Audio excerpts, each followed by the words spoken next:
modalities of those studies have been questioned. So, you know, it comes down to, you know, who do you believe? You know, do you believe us? Do you believe them? And gigglers in the audience, who do you believe? And the thing is, where the rubber hits the road, that means when the patients rear ends in the dental chair and they open their mouth, what do we see? We're the ones that deal with it. We're the ones that deal with the fallout and the issues of no fluoridation in the water. The physicians, you know, if what they're saying is true, and Dr. George can validate this and already say so, that, you know, everybody be walking around with pin hips and et cetera. And low IQs, you know, I consumed fluoridated water from the time I was 3 years old until now, which is a long time, and I still think my IQ is pretty good. And so, but I'll let Dr. George address the other part of that. Well, if the studies that you cite from China, which again, questionable methodology and questionable science, if they were really correct, then you'd expect everyone from West Texas to be less intelligent than everyone in other parts of the country where there's no fluoridated water. First of all, as far as the validation of the Chinese studies, Zhang, I'm sorry, who did that? I think this is our response. Okay. You're talking about. Sorry. So that's why I turned it. I'm sorry. Go ahead. Yeah, as far as the validity of the Chinese studies, don't forget we've got 24. They don't all come from China. One came from Iran, India, another from Mexico.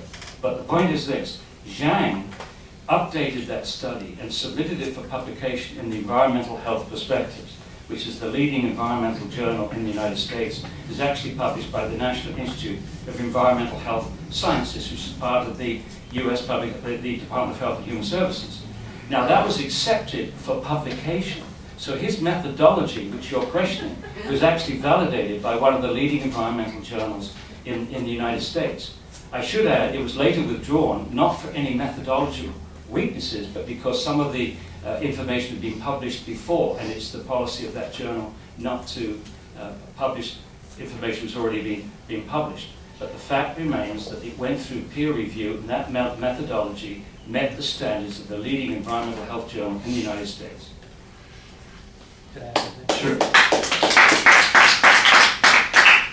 I just wanted to add that, you know, that 10 years ago, I would probably see maybe one fluoridation case a year where it was very noticeable.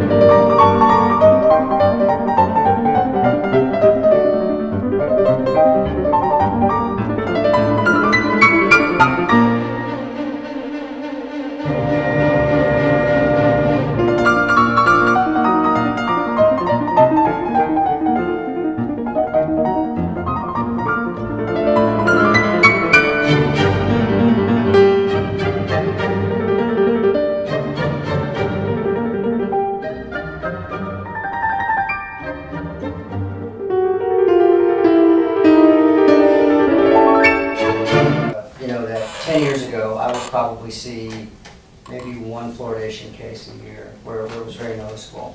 And in the past year, I'm seeing probably one a week, and I'm not exaggerating. So I know that this whole 41% thing is probably low.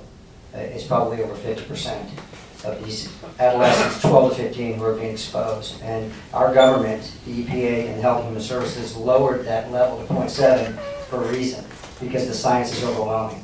It's not enough. It needs to be zero. Yeah. But zero isn't achievable because it naturally occurs in the water. That's fine. But no artificial fluoridation is what I'm saying. If it's naturally occurring in some area, that's the way it goes. But in areas where we don't have it naturally occurring, where it's in very, very low amounts, don't supplement. Let's just drink clean water. I don't know why that's More time there. And I know you're doing a great job, Larry, facilitating, but I'm going to ask that the audience please keep it down. It makes it very difficult for me to concentrate, and we've invited these people. I know Dr. Conant has come from a long way away. We know he's come from further away even than West Texas, but please don't disrupt our ability to stay focused. If you feel the need to clap and cheer, please go into the gallery where you can watch it in the council chambers or in the auditorium, because we're really trying to stay focused here. Mayor.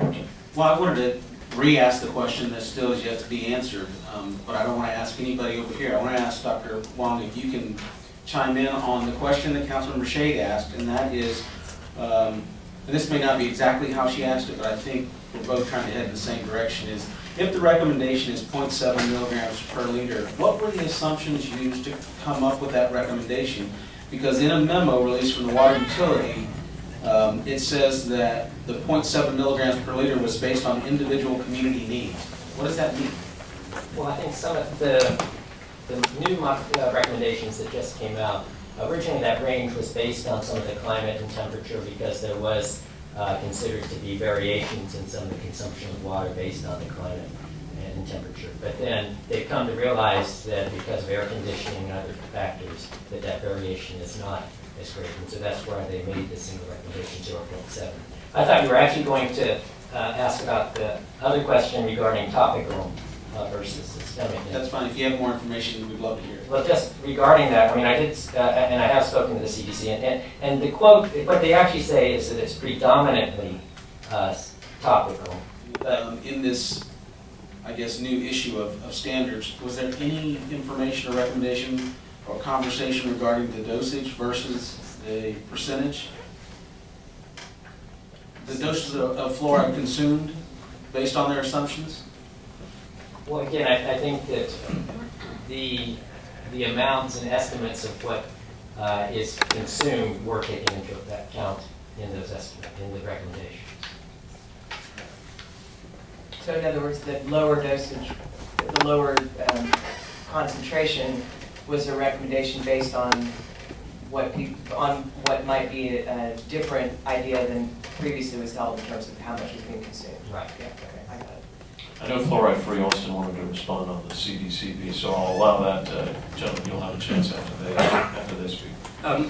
Dr. Wang is correct when he says the CDC used the word predominant, but if you look at the full quote from the 1999 paper, they said, we used to believe that fluoride worked because before the teeth have erupted, fluoride had been accumulated in the enamel, so that when the teeth erupted into the mouth, those teeth would be protected from the acid attack from sugars being rotted down by bacteria. And they said, however, laboratory and epidemiological studies now indicate that not enough fluoride is incorporated before the teeth have erupted to actually offer much protection.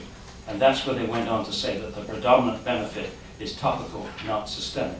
In other words, they were admitting in 1999 that they got the mechanism of fluoride's action wrong for over 50 years and had misled pediatricians who were giving pregnant women fluoride tablets and babies fluoride drops because of this theory of incorporating it into the growing enamel.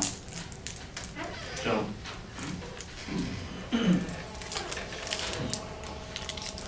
I'll reiterate what I said earlier, that yes, the CDC did say what they said, but they also said that the fluoride is incorporated into the tooth structure, which it is. And that fluoride ion in the tooth structure reduces the susceptibility of the tooth structure to the acid attack from the plaque, which results in dental decay. And you will also see that once the lesion goes through the enamel into the underlying dentin, in individuals where they have, in areas where they have the higher fluoridation rates, you'll see a slower decay rate in the dentin than you do in people who are not in the higher fluoridated areas. And then, as I mentioned earlier, the root surface too. So it is incorporated in, and the CDC says that it is. Dr. Georgine. I don't have anything to add. Did Sean respond as well? I think it's important to note that the group in the CDC who makes these comments are about 30 people. They're in the oral health division of the CDC. Most of them are dentists, if I'm not mistaken. So we've already got a little bit of a biased opinion there. It's not the entire CDC saying this, but once a group makes a comment, then it's adopted, and that's what goes out, and we all assume it's the entire CDC. And in fact, if you go back to that 1999 statement from the CDC, they were 6 years out of date on health studies. They cited a review in 1993. And as you've already seen, their proposal that fluoridation was coming, tooth decay was coming down in the United States because the percentage of the population drinking fluoridated water was going up, was either totally incompetent, meaning they weren't aware of the World Health Organization data, which showed that these declines were going on in nearly every country, whether it was fluoridated or not.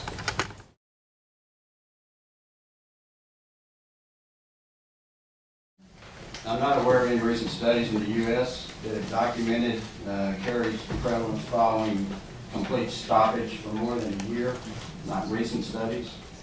On the flip side of that, in the U.S., the trend over the last 10 years has been to either maintain the existing fluoridation or to start fluoridating. There is one instance that, or two instances that I will bring up. They're older studies. One was in Antigua, Wisconsin. They began fluoridation in June of 1949, and they ceased in November of 1960. And after they ceased, after 5.5 years, second graders had over 200% more decay, and fourth graders had 70% more. Sixth graders had 91% more than the same ages in 1960.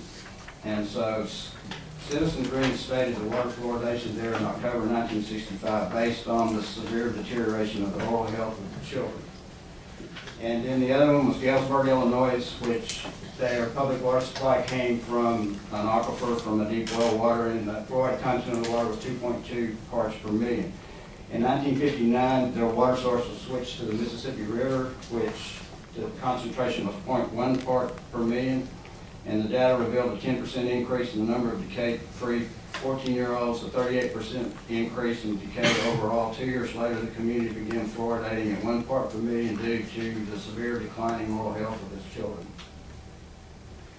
Again, you have to look at the quality of these studies. I think the Antigua study was highly politicized by the state, not wishing to see a community like Antigua escaping their practice. So I question the validity of that particular study. But if you go to the slide projector the technician would put on the slide here, you'll see these are 4 modern studies, not from 1949 or 1968, but from 97, 2000, 2001, and 2000, all conducted by essentially pro-fluoridation research scientists.